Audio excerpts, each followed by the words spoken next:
con personas, diría yo creyentes, que piensan que ya saben todo acerca del Evangelio, ¿no? O tal vez no necesariamente que lo saben todo, pero no necesitan más, Sí. ¿verdad? ¿Cómo podría, qué cosa podría decirle a esta persona? Hay un amigo mío que una vez estaba sentado en la congregación mientras un predicador estaba predicando. Y delante, en la banca, cerca a su banca, enfrente, había dos mujeres ancianas. Y el predicador subió al púlpito y dijo, hoy día voy a enseñar acerca de la fe, lo que es fe. Y una mujer le dijo a la otra mujer, ay caramba, ¿por qué hemos venido? Nosotros sabemos todo de la fe. Y mi amigo estaba sonriendo.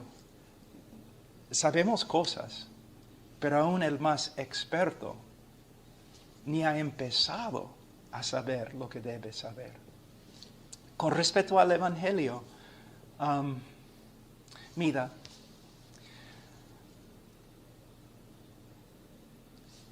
cada sermón que nosotros como predicadores predicamos acerca del Evangelio va a ser un fracaso. Va a ser un fracaso. No importa quién sea el predicador, Carlos Spurgeon, no, George Whitefield, Martin Lloyd Jones, no importa. ¿Quién puede comprender la gloria de Dios que se manifiesta a través del Evangelio? ¿Quién? ¿Quién puede empezar a comprender? Y lo que comprendemos, si tuviéramos las lenguas de los serafines, todavía no podríamos describir aún lo que sabemos. Y lo que sabemos no es mucho. Mira, a veces yo digo a los alumnos, ¿no? En el día de la segunda venida, tú vas a saber todo de la segunda venida. Tú vas a saber todo. Pero vamos a pasar 1,000 millones de años en el cielo y todavía no vamos a comprender toda la gloria de Dios en el Evangelio de Jesucristo. No, el año pasado yo pasé 6 meses estudiando Getsemaní. Ni empecé, y a veces 10 horas al día, ni empecé a entender el sufrimiento de Cristo que de verdad Él experimentó en el Getsemaní, o lo que pasó entre Él y Dios. Mira, esta es la razón por la cual los pastores deben dedicarse a sus estudios. Nosotros somos como mineros de joyas, de oro, de plata. Como pastores tenemos un privilegio muy grande. No, aún en mi propia iglesia, a veces cuando estoy cansado y no quiero estudiar, yo pienso en el mecánico en nuestra iglesia que está trabajando 10, 12 horas arreglando carros y pensando, wow, me gustaría tener más tiempo para estudiar, ¿no? O la ama de casa. Y como predicador, como pastor, es un privilegio, es nuestro trabajo. ¿Hacer qué? Minar joyas, minar oro, para que podamos dar todo lo que hemos encontrado a la congregación domingo, miércoles, jueves. Es nuestro trabajo. Aunque cada creyente tiene la responsabilidad de estudiar la Escritura, nosotros como pastores, y el mismo nombre pastor significa una persona que da a otro a comer, ¿no? con respecto al Evangelio, yo paso mucho tiempo estudiando las Escrituras, estudiando los sermones de otros hombres a través de la historia de la iglesia, para que cuando predico yo pueda presentar a la congregación más y más de la gloria de Cristo.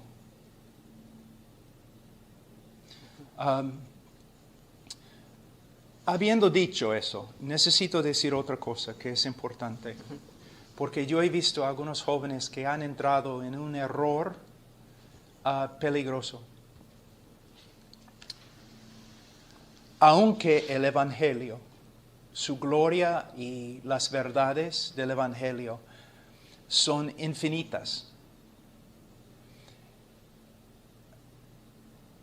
Aunque es verdad, a la vez, una persona puede convertirse a través de un mensaje muy sencillo. Y no debemos menospreciar el mensaje sencillo que todavía tiene el poder de convertir a una persona, de transformar un corazón de piedra en un corazón de carne viva, ¿no? Pensando en esto, la historia de la conversión de Carlos Spurgeon, que en mi opinión quizás era el mejor predicador del Evangelio que ha vivido desde los apóstoles. Es solamente mi opinión. Que él entró en una capilla metodista, un laico que apenas podía leer, leyó un texto de Isaías y dijo, mira a Cristo, mira por fe, mira a Cristo. Y quizás uno de los más grandes predicadores de la historia de la iglesia se convirtió. Entonces, ¿sabe qué? Aún nuestro corazón a veces es tan engañoso que aún estudiando el Evangelio podemos exaltarnos y llenarnos de orgullo. Siempre debemos tener cuidado.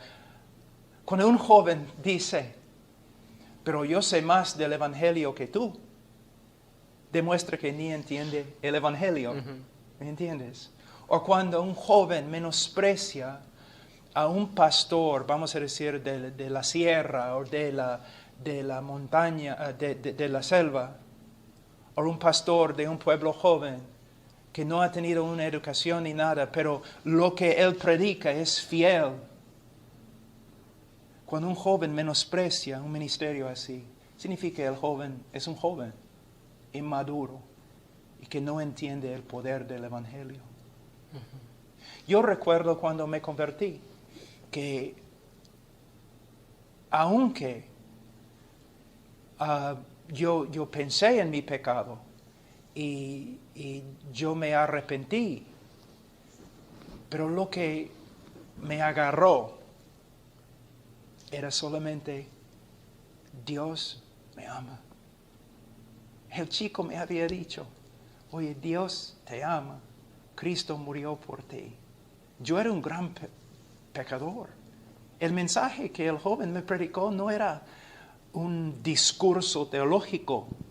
Él simplemente tenía la capacidad de decirme, mira, tu vida es horrible, Pablo, porque no te has sometido al Señor que te hizo. Cree en Cristo. Dios te ama. Yo le dije, pero ¿cómo puede Dios amarme? Tú sabes las cosas que he hecho. Tú sabes. Pablo, Dios te ama. ¿Ya? Entonces, siempre necesitamos pensar así.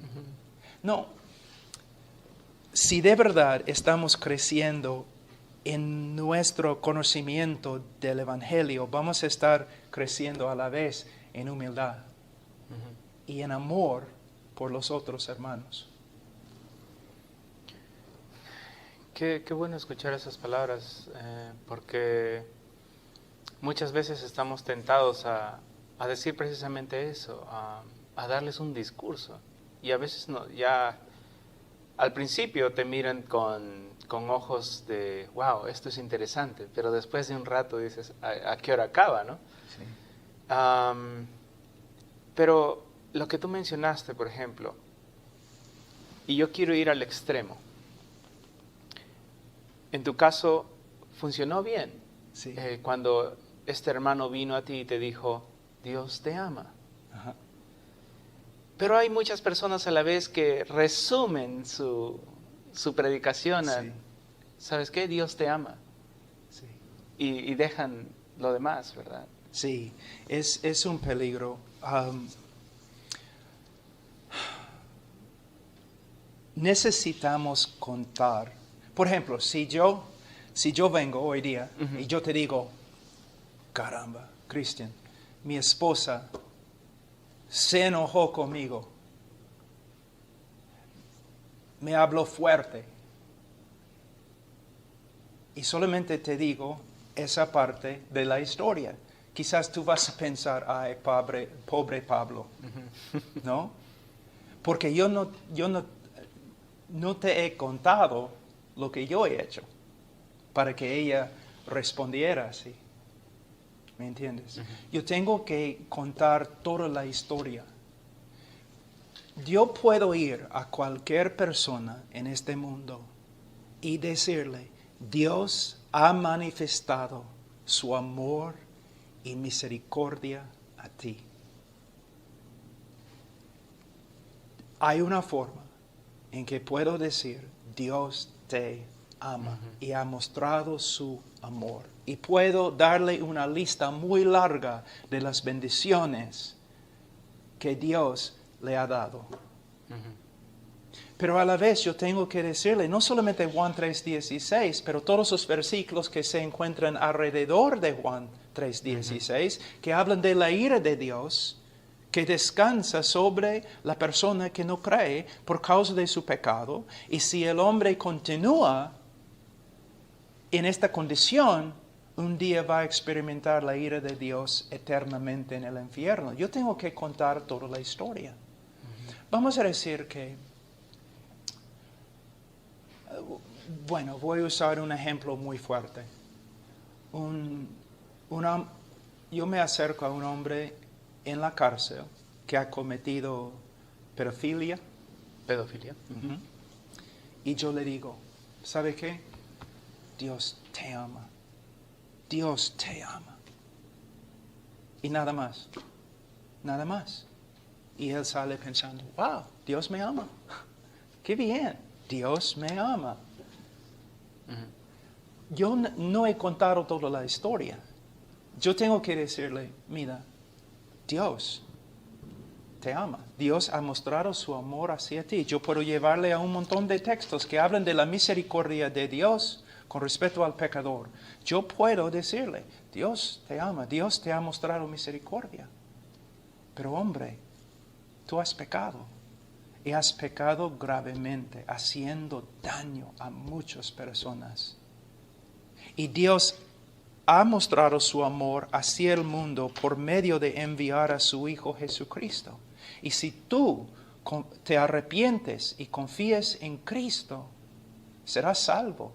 Pero si tú continúas en la maldad en que vives, solamente te espera el juicio de Dios. Dios va a juzgarte con juicio con respecto a cada palabra, cada pensamiento y cada obra en tu vida. Cierto también que hay mucho más,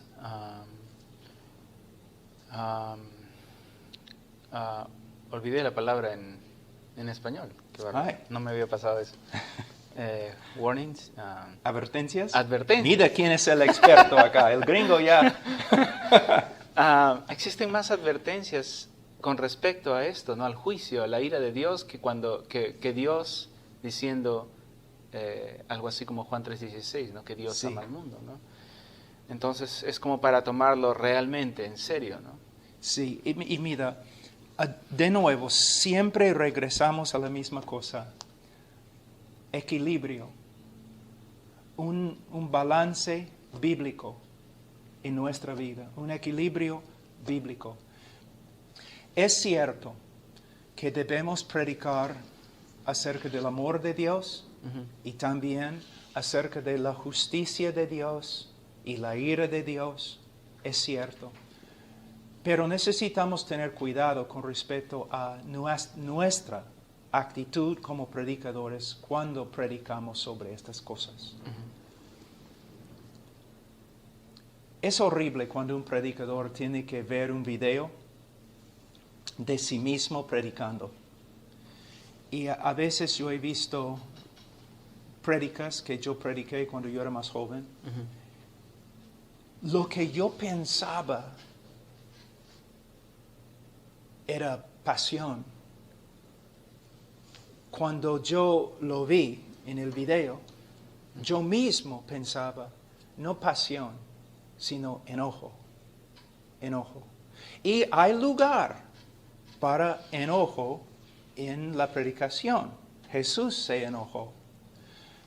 Pero necesitamos tener cuidado cuando predicamos sobre el pecado, el juicio de Dios, la justicia de Dios.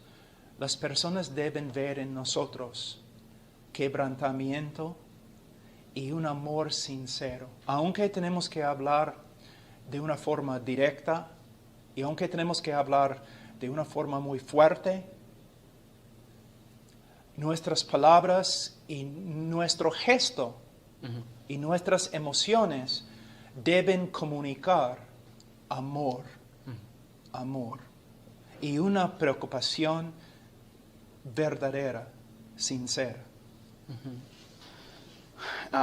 Ok, hermano, continuando con las preguntas. Como cristianos nos hemos topado alguna vez en nuestra vida con alguien que toca nuestra puerta. Ya sean mormones o testigos de Jehová. Y a veces nosotros los tratamos directamente como herejes y ya no queremos tratar con ellos, ¿no? ¿Cuál debería ser nuestra aproximación a ellos? Primeramente, como sabes, en el mundo latino, en Latinoamérica, desde la punto de vista de la Iglesia Católica, que todos que no son católicos son evangélicos mayormente. Y no es cierto. Nosotros sabemos que los testigos de Jehová, los mormones, no son evangélicos. ¿Por qué? Porque no predican el evangelio. Ahora, a veces personas me preguntan, ¿pero cómo debes predicar a los mormones? ¿O cómo debemos predicar a los testigos? O algo así. Y mi respuesta siempre es la misma. Yo no predico el evangelio a los mormones o a los testigos. Yo predico el evangelio a los hombres. Y lo que estoy tratando de comunicar es que, mira, de una forma todos los hombres son iguales. Todos son pecadores y todos son herejes antes de venir a Cristo. Son herejes. El hombre que es mormón es hereje. El testigo hereje. Pero aún el hombre que asiste a una iglesia evangélica, pero todavía no es convertido, es hereje de una forma u otra. Y hay una multitud de problemas, un número infinito de problemas y contextos, pero la respuesta para cada problema es el mismo evangelio. Y no tenemos que cambiar el evangelio para alcanzar un grupo y cambiar el evangelio de otra forma para otro grupo. Necesitamos predicar el evangelio porque es en el evangelio que se manifiesta el poder de Dios para la salvación de todos, judíos, griegos. Ahora, me vas a tener que ayudar en el español aquí, pero hay una forma de apologética que se llama presuppositional. Presuposicional. Sí, es muy difícil, ¿no? O también del Dr. Van Til. Y de verdad me gusta su apologética. ¿Por qué? Porque básicamente lo que uno hace lo siguiente. En vez de discutir, en vez de no discutir todo el día sobre el libro de Mormón o la Biblia de los Testigos o Juan capítulo 1, ¿no? Muchas veces cuando estamos hablando con una secta pasamos todo el tiempo debatiendo sobre detalles, ¿me entiendes? Y nunca predicamos el Evangelio. Entonces lo que yo hago cuando estoy con uno de ellos es yo digo lo siguiente, mira, tú primero, predícame tu Evangelio. Yo voy a permitir que tú me prediques tu Evangelio, pero después yo voy a predicar mi Evangelio. Predícame, dime, cuéntame, ¿qué es tu Evangelio? Y hermano, especialmente con los testigos, gracias Señor, entonces voy a predicar, voy a decirle cómo puede ser salvo. Entonces me cuentan. Y después de contarme su Evangelio, yo digo, yo voy a repetir lo que yo he aprendido de ti acerca de lo que es el Evangelio. Entonces yo repito lo que ellos me dicen. Y después de contarles lo que yo he aprendido de ellos, yo les digo, mira, ahora estoy entendiendo bien. Si no, corrígeme. Más bien, predícame de nuevo el mismo mensaje. Yo quiero estar seguro que te estoy entendiendo. Y después yo digo, ahora, repito lo que me has enseñado. ¿Este es tu Evangelio? Sí, este es mi Evangelio. Ok. Entonces, su Evangelio no es el Evangelio de la Biblia. Es el Evangelio del reino, de obras, de la organización, de la atalaya. Entonces, yo voy a 1 Corintios 15 y yo leo lo que Pablo dice es el Evangelio. Y yo le digo, tú no me predicaste esto.